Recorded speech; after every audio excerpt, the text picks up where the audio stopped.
Mungkinkah kita ngomong tuh memuji Allah sementara hidup kita tidak memuji Allah? Nggak mungkin diterima. Siapa yang berkata sedangkan dia ngomong tok tidak mempraktekannya, maka dia tuh kaburo maktan. Lima takuluna malah taf'alun. Islam itu kalau ada ngomong, hafal Quran, praktek enggak. Lima takuluna malah taf'alun. Itu akibatnya kaburo maktan indallah. Bukan akibatnya sekedar maksiat seperti orang judi, itu belum kaburo maktan itu, tapi ya dosa juga, masuk neraka juga kalau tidak tobat. Cuma tidak sebesar kaburo maktan lima takuluna malah taf'alun. Sebab itu ngeri. Maka orang beriman itu hatinya berikrar, lisannya menyatakan, kerjaannya sesuai. Itu syaratnya beriman. Kalau ngomongnya tok, hatinya enggak, atau hatinya tok, tapi ternyata pekerjaannya enggak, itu semua serba bohong, enggak diterima. Itu syarat mutlak.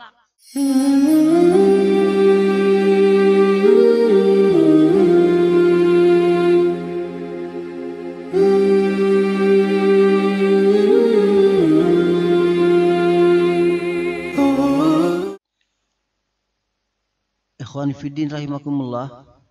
Judulnya seperti kita dengar tadi, khilafah dan problematikanya. Banyak sekali persoalan-persoalan yang kita dapati, diantaranya apa yang sudah disebutkan tadi. Memang demikianlah seharusnya hamba Allah yang berakal tidak boleh menerima sesuatu tanpa pengolahan akal pikiran yang sehat. Karena menerima din pun kalau tidak dengan ilmu, itu dinnya tidak diterima ibadahnya. Taklid tidak laku di dalam Islam. Jadi pantaslah kalau banyak masalah. Jadi kita bergembira, berarti cerdas manusia. Bersyukur kita. Maka kita juga tentunya harus mampu memberi penjelasannya. So kalau pertanyaan tanpa jawaban, berarti 1-0. Dan itu merugikan misi. Kalau misinya tidak hak, bagus begitu, tidak bisa dijawab. Tapi kalau misi yang hak tidak bisa dijawab, wah rugi kita. Nah, Allah berfirman tadi sudah sempurna din. Dan hari ini sempurna, maksudnya di zaman Rasulullah Sallallahu Alaihi Wasallam sempurna. Dan nikmatnya sudah tidak bisa dihitung. Nikmat Allah itu begitu banyak dan luasnya, dan benar-benar tidak bisa dibandingkan dengan kenikmatan-kenikmatan yang mampu kita nikmati untuk kita mensyukuri. Masih ada lagi di atasnya yang tidak mampu lagi kita menyebutkan untuk menyatakan syukur kita, saking hebatnya nikmatnya. Dan Allah bilang, raditu lakum, aku reda kalian itu Islam menjadi tuntunan hidup kalian. Jadi din, raditu lakumul Islam madina. Jadi Islam itu aku ridai kalau kalian tuh dengan Islam menjadi pedoman hidupnya demi keselamatan dunia dan akhirat. Itu yang Allah ridhoi. Begitu sempurnanya Islam sehingga tidak ada kegiatan hidup kita ini yang keluar dari Islam. Itulah Islam menjadi din dalam kehidupan. Sehingga kesempurnaannya hidup ini untuk ibadah mempraktekkan ajaran din itu. Tidak ada disebut ibadah tanpa mempraktekkan niatnya mempraktekkan ajaran din. Tidak disebut ibadah kalau tidak mempraktekkan ajaran Islam itu, din itu. Maka hidup ini untuk ibadah, untuk mempraktekkan ajaran Islam. Kalau kita hidup ini seluruhnya adalah mempraktekkan ajaran Islam, berarti Islam itu sebagai pedoman hidup kita. Maka tertolak syahadaten itu, walaupun kita hebat sekaya apapun ilmu kita dalam Quran dan hadis, ahli hadis, ahli tafsir, ahli segala macam, ahli fikih, ahli segala macam itu. Kalau tidak din ini menjadi sumber pandangan hidup kita di seluruh kegiatan, maka batal syahadatnya. Jadi tidak gampang. Karena berarti kita menuhankan manusia. Maka konsekuensinya syahadatnya batal. Sebab la ilaha illallah, tidak ada yang wajib yang harus ditaati, tidak ada yang harus ditundui kecuali Allah. Maka semua pandangan hidup kita kalau tidak sumbernya kepada Allah, syahadatnya batal. Berarti syirik. Nah, berarti semua amalnya tertolak. Ngeri juga itu. Masa ada Allah selain Allah? Masa ada ilah selain Allah? Ini ilah nggak ada. Tuhan, apa sih ilah itu? Sesuatu yang ditaati tidak sumbernya ajaran Allah Rasul. Itu menjadi ilah. Dalam hidup ini tidak ada ilah kecuali Allah. Nah, jadi kalau ada ilah, ada ilah yang kita taati untuk kita hidup, walaupun tidak berpedomankan ajaran Allah, berarti kita menuhankan ilah itu. Apa manusia, apa pohon kayu, atau gondoruo, atau apa saja, apa manusia. Pokoknya tidak boleh jadi arbabam min dunillah, tidak boleh jadi rob-rob selain Allah. Maka yang batal pertama syahadatnya, maka semua tindakannya tidak diterima sebagai ibadah karena tidak pedomannya Al-Quran. Sumber kehidupan, sumber kegiatan kita itu pedomannya harus la ilaha kecuali hanya Allah, gitu. Ini berat, dan ini sekarang yang sudah ternodai oleh keahliannya para ulama umumnya di dunia, sehingga mereka setuju yang sistem demokrasi dan hak asasi. Sumbernya apa? Quran apa bukan? Enggak ada di sumber di Quran. Tapi sama enggak dengan Quran? Oh, tidak juga. Mungkin sama, mungkin tidak. Sebab akal sehat manusia bisa menjangkau hal-hal yang benar. Tapi belum tentu juga selamanya benar. Tapi mungkin benar, mungkin salah. Mungkin sama dengan tuntunan Allah, mungkin beda.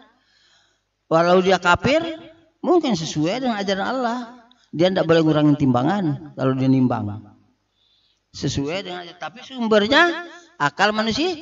Akal manusia berarti Tuhan dia, nafsunya dia itu. Afara'aita man ittakhadha ilahahu hawa? Apakah Anda lihat orang yang menuhankan hawa nafsunya? Karena tidak pedomannya ajaran, pedomannya ya pikiran dia, keinginan dia. Maka sistem demokrasi dan hak asasi itu suatu bentuk awal dari kemusyrikan yang menyebabkan syahadat kita batal. Karena itu yang bukan sholatnya yang batal, syahadatnya yang batal. Maka sholatnya bohong. Allahu Akbar, konsekuensinya Assalamualaikum, Allah kecil lagi. Karena tidak sumbernya Al-Quran. Allahu Akbar, Assalamualaikum, Allah kecil lagi. Jadi 2 menit saja, 10 menit atau Allah besar. Bagaimana bisa diterima? Mungkinkah kita ngomong tuh memuji Allah sementara hidup kita tidak memuji Allah? Nggak mungkin diterima. Siapa yang berkata sedangkan dia ngomong tok tidak mempraktekannya, maka dia tuh kaburo maktan. Lima takuluna malah taf'alun. Islam itu kalau ada ngomong, hafal Quran, praktek enggak. Lima takuluna malah taf'alun. Itu akibatnya kaburo maktan indallah. Bukan akibatnya sekedar maksiat seperti orang judi, itu belum kaburo maktan itu, tapi ya dosa juga, masuk neraka juga kalau tidak tobat. Cuma tidak sebesar kaburo maktan lima takuluna malah taf'alun. Sebab itu ngeri. Maka orang beriman itu hatinya berikrar, lisannya menyatakan, kerjaannya sesuai. Itu syaratnya beriman. Kalau ngomongnya tok, hatinya enggak, atau hatinya tok, tapi ternyata pekerjaannya enggak, itu semua serba bohong, enggak diterima. Itu syarat mutlak. Maka orang dahulu itu begitu Bilal umpamanya, dia seorang budak, tapi dengan ada hidup ini nanti akan mati, nanti akan masuk neraka, neraka itu begini, surga itu begini. Aku ini diutus, kata Muhammad SAW. Dia pikir, aduh, itu kan bahasa daerahnya orang Arab, bukan kayak kita orang Jawa bahasa Jawa, orang Indonesia bahasa Indonesia. Gitu. Itu bahasa daerahnya, Quran itu bahasa daerahnya orang sana. Nggak perlu diterjemahkan lagi, diomong itu langsung paham bahasa kampungnya dia. Jadi kalau orang kafir itu, orang Arab kafir itu ngerti betul Quran itu. Dia bilang asyhadu alla ilaha illallah wa anna muhammadar rasulullah, kurang ajar. Bahasa dia, orang kafir itu nggak paham. Belum dia ngomong begitu, belum, baru dia besok mau saya nyatakan syahadatin saya pada Muhammad itu. Saya mau beriman. Belum dia ngomong, dia sudah bertekad. Karena dia tahu artinya. Berarti saya akan hidup dengan ajaran yang saya syahadati itu sampai saya mati. Dan semua ajaran yang ada di muka bumi ini saya tidak mau tolak. Saya tidak mau terima. Saya tolak semua kecuali yang cocok dengan ajaran yang saya syahadati itu. Itu maksudnya. Kita 50 tahun bersyahadat belum ada maksud begitu. Bagaimana mau jadi? Orang dulu itu belum ngomong, disuruh tekad gitu. Belum ngomong, baru besok mau ngomong tuh. Besok mau saya temuin Muhammad itu. Dia itu utusan Allah. Berarti hidup saya ini akan taat sampai saya mati dengan ajaran yang saya syahadati itu. Ajaran Allah Rasulnya. Semua ajaran manusia saya tolak. Kecuali yang cocok dengan Allah Rasulnya yang saya syahadati. Maka, dia bersyahadat. Kurang ajar, mana dia? Cari, gebuk. Bukan karena sholatnya khusyuk, dahinya hitam digebuk, bukan. Maka begitu awalnya itu batal, habis sudah nilainya. Sholat, puasa, zakat, sedekah enggak diterima. Bukan gampang. Maka kata Allah sedikit yang masuk surga itu. Yang masuk neraka banyak enggak? Banyaknya kalimatnya ajmain. bukan mayoritas, bukan ajmain kalimat di Quran itu. La amla'anna jahannama minal jinnati wan nasi ajmain. Jadi semuanya. Jadi kalau ada sisanya sedikit sekali. Lah itu. Masa dunia ini kalau orang sana belum ngomong dia sudah bertekad. Kita ini sudah ngomong 40 tahun tekadnya benar. Saya kan masuk surga tok. Lah kan enggak jadi itu. Nah ini baru di situ saja. Terus kita ini mau apa terus? Memegang itu sendiri-sendiri. Mana masuk di akal? Maka Allah perintahkan orang beriman itu wajib bersatu. Untuk mempertahankan itu tadi. Kalau enggak digebuk terus. Maka wajib bersatu. Ya kalau enggak bersatu ya habis sudah. Enggak selesai digebuk terus tinggal nyerah aja. Mana kehormatan din ini? Nah, keberanian hilang. Akhirnya merembet. Itu masih belum apa sampai pada khilafah. Baru ngomong di situ saja. Waduh repot amat ya. Melihat kenyataan ini. Jauh amat dari apa yang kita katakan dari awalnya. Ini yang sangat menyedihkan. Lalu karena din ini dari awalnya dari Nabi Adam, la ilaha illallah Nabi Adam. La ilaha illallah Nabi Nuh, la ilaha illallah Nabi Musa, la ilaha illallah Nabi Isa alaihissalam, la ilaha illallah Nabi Muhammad sallallahu alaihi wasallam. Semuanya Islam, la ilaha illallah semua kan? Maka orang la ilaha illallah itu kepada Nabi suruh tunduk. Bersatu di bawah kepimpinan Nabi. Terus belum sempurna. Inni ja'ilun fil ardi khalifah. Aku menciptakan manusia sebagai khalifah. Manusia sebagai khalifah maksudnya untuk mengurus kehidupan duniawiah ini dengan ajaran Allah itu.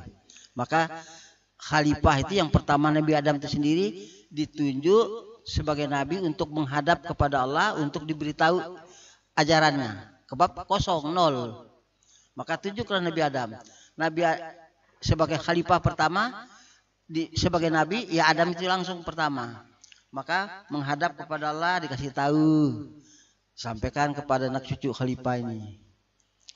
Ada yang taat, ada yang tidak taat, biasalah. Nanti ada lagi, kasih tahu lagi oleh Allah kepada nabinya, ada yang taat, ada yang tidak taat. Yang taat itu harus tunjuk kepada nabi.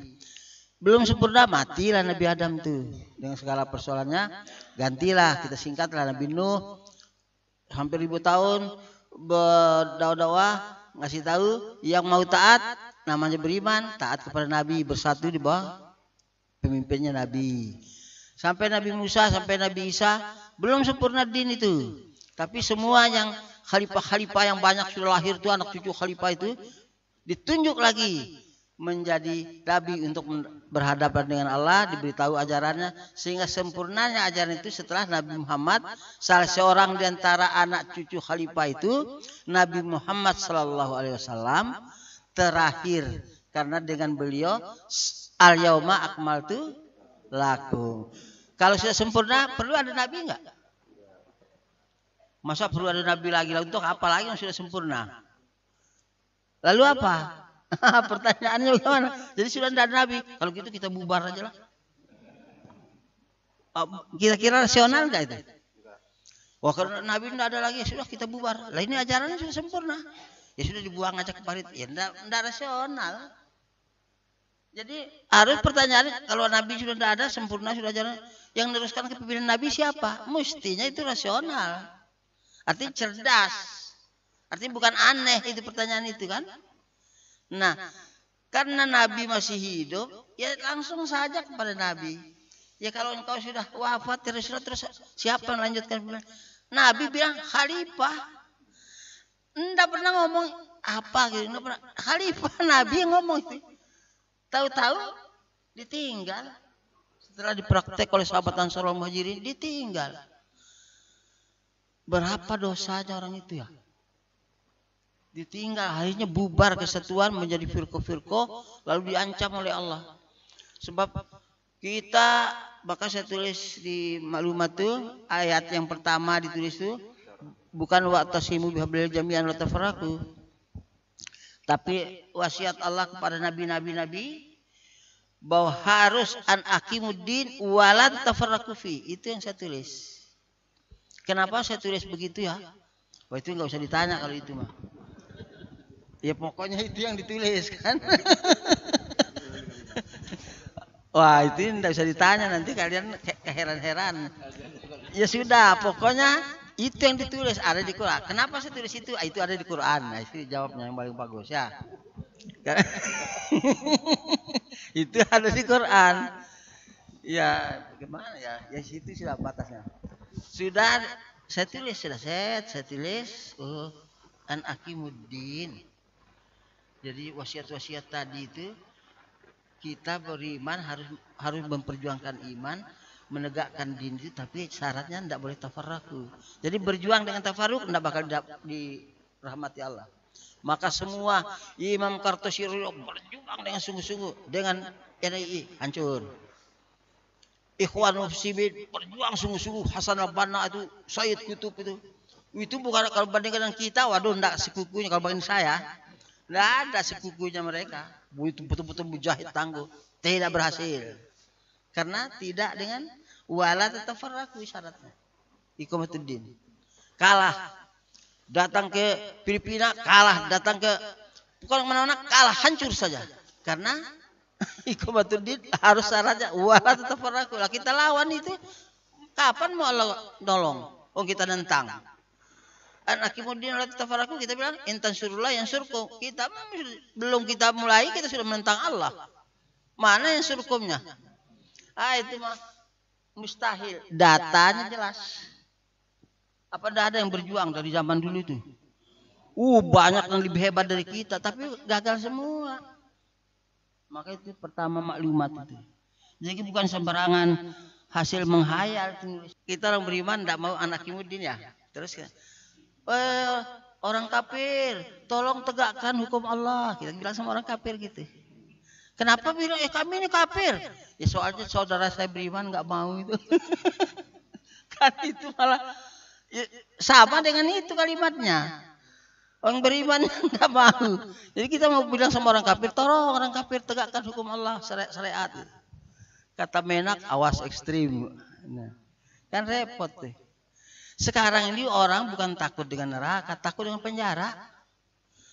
Penjara takuti, bahkan lebih nihil lagi, bobroknya di bawah itu lagi. Bukan takut dengan penjara lagi, takut dengan awas, takut. Ditempeleng enggak dia pandang cuma awas, dia juga enggak lihat awasnya itu, cuma didengar aja. Awas dari mana itu awas? Takut. Ini kan mati sebelum mati. Ya itulah maut sebelum maut. Ini kenyataan. Nah, maka kita tulis itu paling depan. So itulah kewajiban awal. Sebagai konsekuensi orang bilang la ilaha illallah, itu konsekuensinya. Maka kalau menyimpang itu sudah di akhir tuh. Wala takunu minal musyrikin minal ladzina farraqu dinahum wa kanu syuhada, seterusnya itu. Penutupnya itu. Nah, itu penutup. Ya begitulah hasil analisa lah ya. Tapi kalau saya pikir hasil analisa kalau seolah-olah saya ini orang pintar, enggak. Bukan dipikir-pikir oleh saya analisa gitu karena saya ini cerdas, bukan. Ya pokoknya itulah kehendak Allah lewat caranya Allah, sehingga itu saya tulis. Saya bukan tulis mengarang 1 bulan, nomor 1 apa, enggak, sebentar aja. Maka enggak ada nomor-nomornya, kasih bintang tulis selesai aja gitu. Enggak sampai 2 malam gitu, enggak, sebentar aja. Dan tidak ada satupun manusia yang menyuruh saya nulis itu. Tidak ada satupun makhluk manusia ini yang mencoba-coba ngajak berpikir bagaimana ya kalau kita tegakkan khilafah. Enggak ada, sedunia enggak ada satupun manusia yang bilang. Nah, cuma kalau ada kesimpulannya supaya kita, tapi tidak usah detail ya. Umpamanya datang malaikat membaca An-Nahl ayat 2. Coba baca dulu. A'udzu billahi minasy syaithanir rajim. Yunazzilul malaikata birruhi min amrihi ala man yasha'u min ibadihi an anziru annahu la ilaha illa ana fattakun. Dia menurunkan para malaikat membawa wahyu dengan perintahnya kepada siapa yang dia kendaki di antara hamba-hambanya dengan berfirman, yaitu peringatkanlah hamba-hambaku bahwa dia ada Rob selain aku, bahwa tidak ada Rob selain aku, maka hendaklah aku, tidak ada ilah selain aku, maka hendaklah kamu bertakwa kepadaku. Nah, ayat itu benar, berlaku enggak? Ya itu.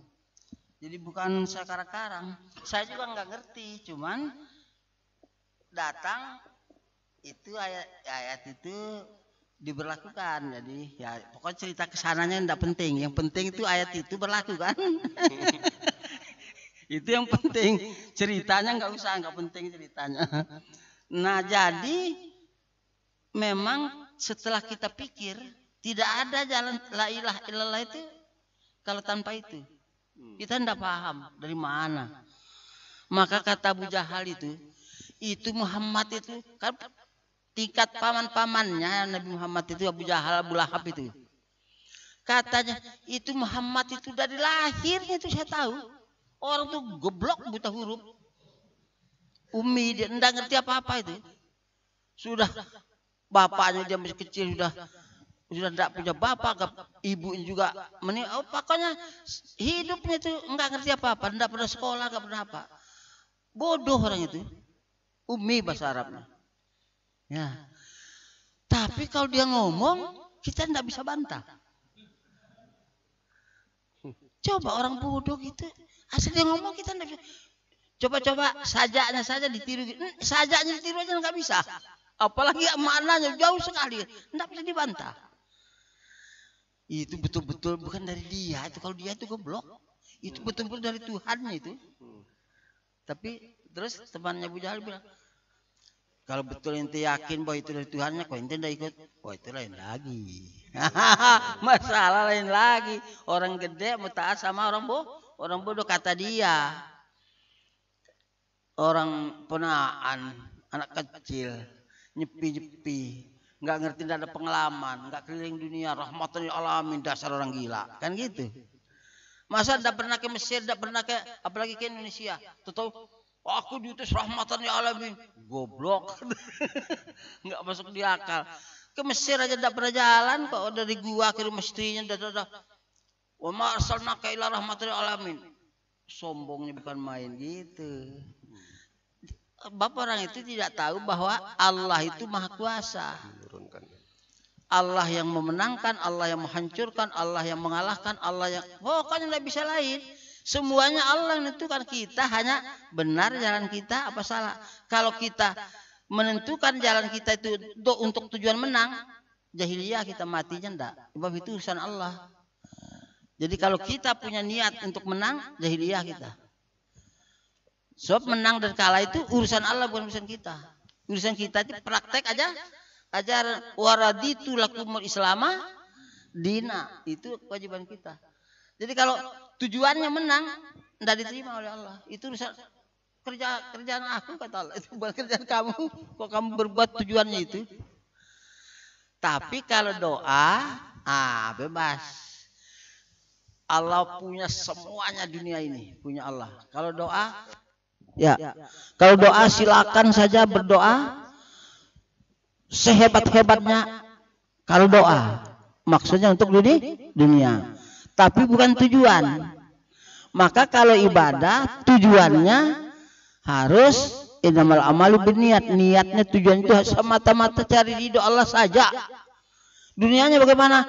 Allah semua punya dunia. Kata Rasulullah, kalau seandainya Allah mengayakan semua makhluk yang di dunia ini, Allah tidak jadi miskin, tetap saja milik Allah ada. Minta dunia sebanyak-banyaknya, asal rasional, sesuai dengan akal. Minta aja, diterima kamu bersyukur, tidak diterima kamu bersabar, tapi senang. Keputusan Allah kamu harus senang, diterima kamu senang bersyukur, tidak diterima doa kamu, harapan kamu senang menerimanya, rela, senang dalam arti rela menerimanya, bersabar. Tapi tidak boleh kecewa. Waduh, doa saya tidak diterima, tidak boleh kecewa. Itu Allah kok yang menentukan, itu Allah. Maka kita ini mempraktekkan ajaran din itu karena raditu lakumul Islam Madinah, bukan untuk menang, untuk kalah juga bukan.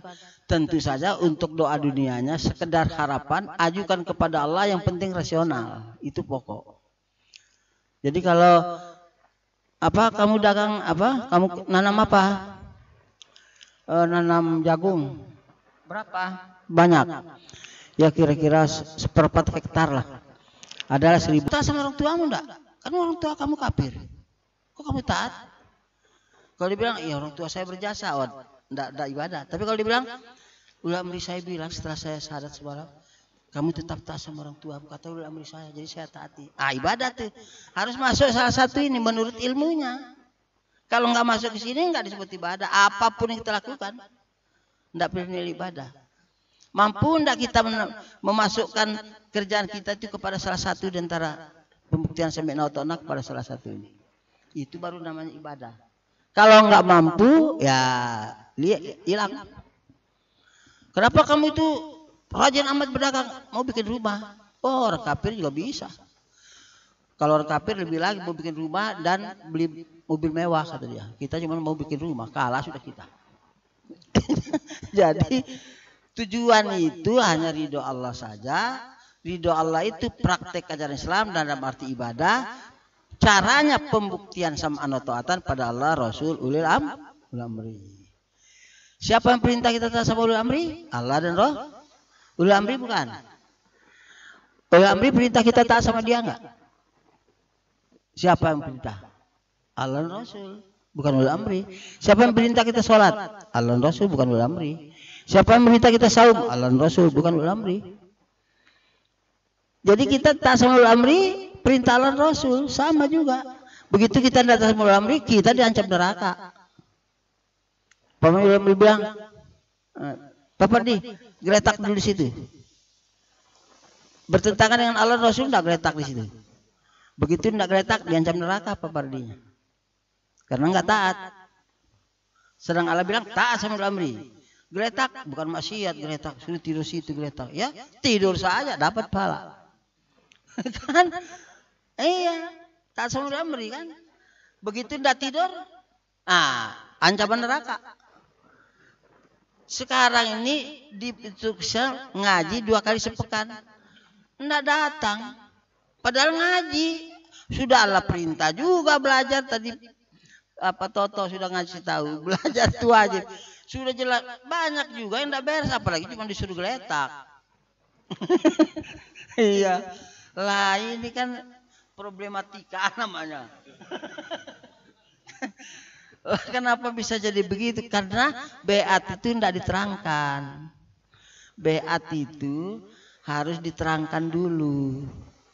Beat ini diterangkan, maka saya perintahkan harus dibaca ayat 10. Faman nakasa fa innama yang kusu ala nafsi. Nakasa yang kusu bahasa Arab merusak. Jadi kalau terjemahannya itu kepanjangan. Siapa yang nakasa merusak, paman nakasa fa innama, maka dia sesungguhnya hanya, poin nama itu ada hanyanya, maka dia sesungguhnya hanya merusak yang kusu ala nafsi, merusak dirinya. Itu ini kalau dia ini berarti dia merusak janjinya sendiri. Ya memang begitu, tapi kan tidak kelihatan ngeri. Itu faman nakasa, siapa yang merusak janjinya, fa innama, dia berarti hanya merusak dirinya. Fa innama yang kusu ala nafsi. Itu ini harus diterangkan. Bagaimana ente siap mempertahankan beat nanti? Ini beatnya. Jangan terus ikut saya beat ya, beat sudah baca ayatnya, sudah. Nanti dulu diterangkan dulu biar paham. Siap enggak? Orang Arab dulu itu saya tadi belum berangkat dia sudah tekad. Kita ini kadang-kadang lagi di beat, tekad juga belum kita kasih tahu. Bagaimana mau jadi? Inilah problematikanya itu. Iya, harus kita terangkan dulu beat isinya gini-gini, karena ente sanggup nggak? Nanti dibaca, diterangkan. Lalu konsekuen, mati hidup kita di sini. Itu. Inilah kesatuan yang dikehendaki oleh Allah dan Rasulnya. Maka ada pengertian seperti itu. Wah, bisa dibatalkan itu satu saja caranya. Apa caranya? Izin. Semua sami'na wa ta'na itu hanya bisa dibatalkan dengan izin, bukan dengan sakit. Harus apalagi dengan Maisha. Apaan? Kenapa nggak hadir Maisha? Kok Maisha yang tidak hadir Pak? Ati Allah Rasulullah beriminkum. Maisha juga ibadah. Saya bilang ngising juga ibadah. Kok Maisha ibadah? Hidup ini seluruhnya ibadah. Iya, berak juga ibadah, tidur juga ibadah. Jangan asal ngomong ini kan juga ibadah juga. Iyalah, tapi kan tidak ada atiullah wa ngising, kan tidak begitu. Wa ulil amri, taat itu. Ini ngising juga ibadah. Apa? Maisha juga ibadah. Hina sudah Maisha 7 hari untuk diambil 4 jam aja nggak sanggup. Mana kesadaran? Padahal tadi nyawa juga saya sabung kalau untuk taat sama Allah Rasulnya. La ilaha illallah, karena paham. Ini bukan nyawa misalnya Maisha. Ngedengarnya untuk ndak jijik aja, cuman memalukan. Masa begitu? Nah, ya ini kenyataan begitu. Jadi kita nggak bisa, makanan ndak diterangkan, yang harus diterangkan. Terus syahadaten juga ndak diterangkan. Betul? Ya, bersalat asyhadu alla ilaha illallah, itu sudah tidak diterangkan. Maka dulu sudah saya perintahkan dari awal dulu, kalau beat dinyatakan syahadat harus diterangkan, dia tidak bagian daripada beat. Diterangkan. Maka setelah membaca beat, dia harus harus ada yang membacakan ancaman ayat itu, Al-Fatah itu. Maksudnya jelas, jadi dari syahadatnya diterangkan. Maksudnya terusnya ke bawah. Ini enggak, saya sudah banyak lihat beat sama kadang-kadang datang ke saya minta beat orang itu. Saya bilang ada kemasulannya. Nanti kalau kemasulannya kebetulan bisa dipanggil, panggil. Datang ke kantor pusat. Ini termasuk anggota di kampung inti. Dia mau beat tuh. Sudah beat, ya bisa. Sudah. Dia kata, Astagfirullah terus. Sudah. Selesai sudah. Jadi begitu, jadi nggak paham. Lah itu harus diterangkan. Ini caranya sehingga orang itu betul-betul paham dengan apa yang dimaksud tuh. Nah kalau dia menyimpang, dia sendiri akan berpikir dia mau selamat enggak. Karena apa? Karena rahmat Allah turun dalam taat, tidak turun dalam maksiat. Kasih sayang Allah itu, apakah sayang Allah itu ya? Suatu keadaan yang mensejahterakan lahir batinnya hamba Allah. Itu rahmat kasih sayang Allah itu. Bukan mensejahterakan batinnya saja, enggak. Kenyataan yang dinikmati oleh hamba Allah yang mendapatkan rahmat itu sejahtera lahir batinnya. Sejahtera lahir batin, bukan kenyang, bukan. Rahmat Allah itu ya kenyang ya lapar tetap saja sejahtera lahir batinnya kalau turun rahmat Allah. Itu rahmat Allah itu turun dalam taat. Begitu tidak taat maksiat, disuruh jalan dia tidak jalan, itu ancaman neraka. Karena jalan itu tidak dilarang oleh Allah dan Rasul. Wajib taat sama amri.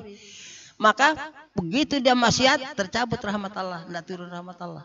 Maka banyak yang pusing kepalanya itu. Karena dalam hidupnya itu tidak penuh taat, maka pusing. Sedangkan kerbau tidak pernah penuh mengkerut keningnya. Iya, karena tidak mikirin. Kita mikirin dunia itu. Maka Nabi Adam dulu dunia yang dipikirnya. Begitu kata Allah, Adam, nikmati yang ada ini di surga, tapi bukan surga akhirat. Kalau surga akhirat itu tidak ada barang haram, halal semua. Khomer tuh kali-kali khomer tuh banyak. Jannah itu fiha anharum min ma'in ghairi asin wa anharum min labanin lam yataghayyar ta'mu wa anharum min khamrin ladzatil syaribin wa anharum min asalin musaffa wa sungai-sungai khobar banyak yang lezat bagi peminumnya dan seterusnya itu. Madu sungai, susu. Pokoknya tidak ada yang haram lagi. Tapi surga Nabi Adam ini masih ada yang haram karena bukan di surga yang dimaksudkan akhirat janji orang beriman itu bukan. Taman indah sebagai surga istilahnya jannah. Taman kehidupan nikmat di situ namanya surga nikmat. Satu aja larangan, jangan kamu makan itu. Kamu tidak haus, tidak lapar. Nikmati dengan istrimu di situ. Datang iblis. Kata iblis, kamu mau enak dan beken enggak? Dan kekal di sini enggak? Apa beken? Kekal. Ya. Keren. Kamu mau lebih hebat, lebih kekal di sini enggak ada? Nikmat gitu. Kamu menjadi orang yang hebat. Weh, mau juga. Justru makan buah itu, buah kekal itu. Nah, maka jadilah namanya buah kekal. Karena Nabi Adam pengen hidup kekal dengan kenikmatan dunia dia itu. Maka gen bapak kita pertama itu kita miliki semua termasuk saya. Semua manusia sampai yaumil kiamat mesti punya keinginan kepada dunia. Semuanya. Karena itu gen bapak kita. Iya kan Nabi Adam gitu. Kata iblis, mau nggak kamu beken di sini? Kekal di sini enak. Padahal sih kata Allah kamu sudah enak itu. Kamu nggak bakal lapar, nggak bakal ini. Udah enak. Tapi masih mau pengen enak lagi. Kalau pengen enak lagi, itu makan. Itu gen bapak kita itu model itu. Maka kita semuanya mencintai dunia. Semua kejar dunia. Terus akibatnya apa? Akibatnya hancur, bubar pakaian semua, wah, rumah tangga hancur, keluar dari kehidupan yang nikmat itu. Rahmat Allah hilang. Karena apa tadi? Masih rahmat Allah hilang. Rahmat Allah turun dalam taat. hilang rahmat Allah. Menyesal. Berpuluh tahun dia menangis merintih. Allah contohkan Nabi Adam itu juga. Sebab Allah memang sengaja. Dicontohkan Nabi Adam bertobat. Oh, dia bilang setelah kita ini mendolimi diri, kita ngejar dunia, ya Allah saya enggak. Pokoknya menangis 20 tahun. Istrinya di mana enggak ngerti. Setelah diterima taubatnya, dia sudah nyesal, enggak lagi mentingkan dunia. Ditemukan sama istrinya dan seterusnya. Maka yang kedua itu ada juga. Mudah-mudahan kita, tapi sedikit kata Allah. Yang kedua itu sedikit. Yang banyak gen pertama tadi umum itu. Yang kedua ini pilih-pilih. Sedikit aja. Wa qalilum min ibadis syakur. Wa qalilum min dikit-dikit. Yang banyak itu lamla'anna jahannama minal jinnati wan nasi ajma'in datang-tanggung. Ya gen pertamanya. Maka semua ibadat kalau lari ke dunia langsung tidak dapat pahala. Walaupun sah. Sholatnya ruku, sujudnya tumanina, bacaannya fasih, wah pokoknya hebat. Hebat betul tumanina sholatnya. Kenapa? Ada calon mertua di belakang. Fawailul lil musallin. Karena sudah arahnya dunia. Maka ibadat itu kalau tujuannya dunia habis. Pahalanya habis. Walaupun sholat, apalagi cuman mau berjuang. Tujuannya biar menang. Habis. Dunia nggak bisa jadi tujuan. Niat itu innamal amalu biniat. Niatnya harus semata-mata hanya berharap balasan Allah. Di dunia dan di akhirat terserah Allah. Tapi dunia boleh minta. Karena dikasih akal jangan berdagang. Mudah-mudahan saya bangkrut ya Allah. Ketawa malaikat. Ya mudah-mudahan berhasil dagang saya ini untuk saya lebih berjuang lagi. Lebih banyak lagi amal saya. Ya, boleh minta dunia asal rasional. Tapi kalau tujuan nggak bosa. Begitu ke dunia sedikit saja ke dunia, tujuan niat ke dunia, langsung. Walaupun sholat failul musallin, apalagi bukan sholat. Jadi tidak boleh ke dunia. Jihad untuk dunia neraka, mati jahiliyah. Maka dalam perang sahabat itu, si Fulan syahid. Syahid si Fulan Rasulullah. Siapa? Fulan syahid Rasulullah. Oh benar. Kaget sahabat. Perang melawan orang kafir dibilang benar. Sedangkan ayatnya bilang syahid. Diselidiki sama kenapa ya diselidiki? Enggak tahu ada bajunya hak musuh diambil menurut baunya pribadi. Jadi mengambil harta musuh untuk kepentingan pribadi tidak disetorkan pada imam finnar, cuman baju. Banyak ini kadang-kadang kita ini punya musuh, listrik kita paling saja, los kita maling. Untuk siapa? Untuk pribadi dia. Wah, baju aja perang membela agama aja untuk pribadi hak musuh harus disetor kepada pimpinan untuk dibagi. Padahal mungkin untuk dia juga kebagian tidak apa-apa juga. Tapi karena dia menyimpang maka dimiliki sendiri menurut maunya dia. Nah, nafsu jalan. Kepentingan dunia bubar, syahid hilang. Banyak saya ingatkan misalkan tuh, jangan nyolong listrik. Wah tapi saya sudah dari dulu sudah memang jalan hitung, setor ke pusat, bayar listrik ke pusat. Tidak boleh untuk pribadi kamu, untuk perjuangan, untuk umat boleh. Nyawaan juga kalau untuk umat diperintah boleh. Ini nggak maunya dia, kan repot itu. Itu banyak. Banyak yang maling-maling ini, apalagi orang ini dulu ya saya termasuk. Nyawanya juga halal, apalagi hartanya. Udah kerampok di mana-mana jadi.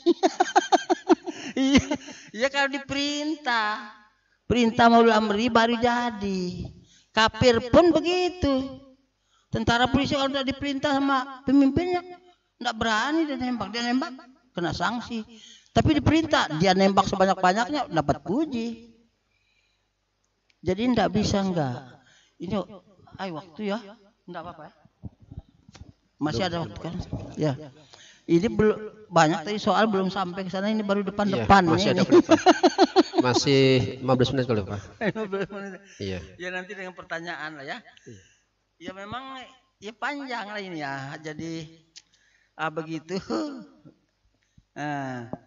dari niat, dari tekad, dan segala macam tadi, cara beatnya gitu. Maka saya bilang semua yang berhak membeat wajib menghafal beat, tek beat. Jangan orang datangan dia cari-cari handphone, dibaca.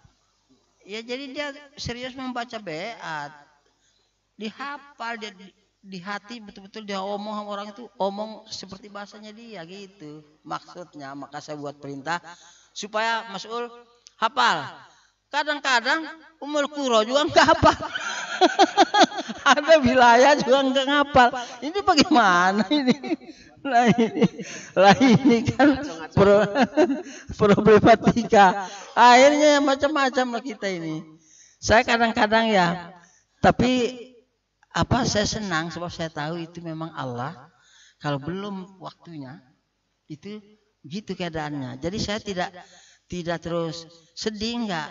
Cuma bagaimana saya supaya menambah nilai ibadah saya lagi dengan keadaan itu. Bukan sedih, enggak. Ngapain sedih? Cuman kita melihat itu segala kenyataan itu Allah yang bikin kok. Bukan kita. Allah bikin sukses, gagal, besar, kecil, tinggi, rendah, dunia akhirat, surga neraka, laki perempuan, mancung besek, hitam putih, dua macam, semua itu ciptaan Allah. Bagi orang beriman, ciptaan Allah yang dua itu bukan kita yang ngatur, Allah yang ngatur. Datang ujian untuk ibadah. Karena orang beribadah itu orang beriman, maka disebut ujian iman orang. Bagaimana mempertahankannya? Mempertahankan untuk lewat ibadah. Bagaimana ibadah itu? Praktek mentaati ajaran melalui samanotan pada 3 unsur itu. Enggak masuk ke sini, enggak diterima. Itu anunya. Jadi bukan asal-asalan. Itu yang disebut. Jadi kita enggak ada urusan dengan kenyataan itu. Jadi kalau kita pusing dengan kenyataan itu, memarah kepada Allah sana. Allah yang bikin kok. Perempuan, laki, gitu. Langit, bumi, gitulah. Basah, kering. Dua itu aja. Senang, bersyukur. Tidak senang, menyusahkan, bersabar. Tapi harus rela, nerimanya semua rela. Jangan terus pening kepala, salah sendiri. Iya, stres kan akhirnya. Stres. Ada orang yang taat di satu kemas'ulan, namanya kemas'ulan di kampungnya Kampung Pancasila. Satu saat kira-kira setahun lebih ke sana. Khalifah, saya mau cerita aneh tapi lucu. Bagaimana sih? Ada orang merasa punya harga lah di kampung itu. Bencinya pada Khilafatul Muslimin itu bukan main. Terus dia datang ke setiap rumah itu. Itu bukan 1 tahun. Bertahun-tahun dia datang, diancam orang luar di kampung itu. Awas kalian ikut Islam baru itu, Islam modern baru dibikin-bikin. Kalian kena borgol nanti semuanya, gitu. Takut-takutin. Setiap rumah diparanin. Sekampung dari Mas'ul kita itu. Sudah. Tahu-tahu kira-kira setahun setengah yang lewat, dia cerita. Orang itu datang, Pak, tolong saya dibeat. Loh, nanti dulu, kan Bapak yang sudah masuk ke semua rumah di kampung ini, kan Bapak masukin, Bapak ancam. Awas ikut Islam hilafah itu baru nanti dibawa bergol. Kan takut orang kita garap ya. Kata mereka itu, nanti kita kena bergol, kata Pak Yan itu. Kan Bapak yang keliling bertahun-tahun, kan bukan 1 tahun. Terus, iya betul-betul. Tapi Yan katanya, ya saya minta lah jangan ditolak beat saya, nanti dulu cerita dulu kenapa gitu. Insya Allah bisa diterima, tapi cerita dulu kenapa. Bapak kok pengen mendesak-desak suruh beat itu. Saya juga enggak mengajak beat. Harus sekali cerita, iya harus katanya. Sebab kita lihat, kan Bapak benar kan kerjaan itu tadi. Aduh, apabila saya cerita lah malu sebenarnya, tapi baiklah kalau saya cerita. Nah, coba Bapak cerita. Itu orang Khilafatul Muslimin itu saya selidiki selama itu katanya. Sebentar kerja bakti, sebentar gotong royong, sebentar pengajian, sebentar ini laba putih, sebentar anu lagi. Iya, terus Tapi saya tahu kan orang kampung ini itu enggak punya kerjaan. Enggak punya kerjaan, lontang-lantung. Terus yang sana itu kerjaannya ya semeraut. Tapi kok enggak ada yang mengkerut keningnya ya katanya. Saya seperti ini pusing mikirnya. Maka pening. Untuk apa kalau pening untuk itu? Nah untuk waraditul kumul Islam dina itu la ilaha illallah itu boleh pening. Nah, maka untuk selanjutnya itu belum terjawab belum ada ke situ. Tapi ini tidak apa-apa pembukaan saja dulu ini. Tapi yang penting kalau kita menghadapi kenyataan dunia itu yang kita hitung itu boleh pening tuh. Surga apa neraka ini? Kalau surga jangan ditunda. Sebab gadis yang harum kentutnya itu nunggu. Gadis yang kentutnya saja kalau sudah diterima ditunda-tunda, wah penasaran kita. Apalagi itu gadis yang kamsalil lu'lu'il maknun, seperti mutiara yang tersimpan. Begitu dibuka, kelihatan sumsumnya menyala-nyala, dan peot-peot sepanjang masa. Aduh, itu bagi orang yang la ilaha illallah, bersatu di bawah kepimpinan yang satu, bukan di bawah tujuan yang satu. Tujuan boleh berbeda-beda, tapi harus pemimpin satu, namanya bersatu. Orang kafir juga bersatu di bawah pemimpin yang satu. Rumah tangga bersatu di bawah pemimpin yang satu. Sekolah bersatu di bawah pemimpin yang satu. Perusahaan bersatu di bawah pemimpin yang satu. Kalau niatnya tinggal masing-masing mencari kelebihannya masing-masing. Tapi yang disebut bersatu bukan satu tujuan, tapi satu pemimpin. Itu prinsipnya. Nah, inilah yang harus dipikirkan. Jadi kalau kita menghadapi surga apa neraka ini? Surga jangan mati apa hidup ini. Kalau mati hidup pengecut. Tetap saja mati pada waktunya bodoh ya. Surga apa neraka ini? Surga jangan ditunda. Nunggu bidadari yang enggak peot-peot itu. Cantiknya bukan main. Bukan main tuh. Namanya Ainul Mardiah kata yang mimpi. Ada kan saya suka cerita di sahabat itu berapa banyak kali saya cerita itu. Ada yang dengar bakal di sini, ada yang tidak dengar. Diulang-ulang nggak apa-apa. Gadis cantik itu, sahabat perang ini. Karena dia bulan Ramadan, dia mau, nanti kalau saya mati syahid, saya batal puasanya. Biar dengan puasa saya perang. Karena lapar, begitu beberapa saat. Geletak dia di batu itu, kecapean karena dulu langsung main pedang sih, jadi temannya dia geletak di situ. Kalau ditinggal sebentar hilang nih lehernya, jadi terpaksa dia jaga saja. Begitu sebentar bangun kaget dia, kata si temannya, kok kamu nyenyak sekali saya lihat tadi, kok sebentar bangun kaget. Iya kan saya mimpi apa? Saya lihat gadis cantiknya bukan main. Saking cantiknya itu gadis, saya hilang malu saya katanya. Terus saya datang sama dia ngawarung katanya. Makan rumah makan, ngewarung, jual nasi, jual makanan. Saya bukannya itu yang saya tawarin dulu. Saking cantiknya enggak keturunan. Boleh enggak saya kenal dengan kamu? Itu yang saya tanya, bukan saya tanya harga makanan. Padahal saya lapar. Saking cantiknya. Langsung dia sambut keinginan saya itu, bisa, nama saya Ainul Mardiah. Tapi saya mau pergi, penasaran amat katanya. Saya bilang lagi sama dia, boleh nggak saya tinggal bersama kamu di sini ya? Boleh katanya. Kamu kan sahur, nanti berbuka bersama saya di sini ya. Maka saya kaget. Waduh, mimpi begitu. Lalu mati saya pas waktu maghrib. Pas maghrib mati. Kata yang jaga tadi dia cerita, pantas dia mimpi tadi itu ketemu Ainul Mardiah, ditunggu sama Ainul Mardiah itu.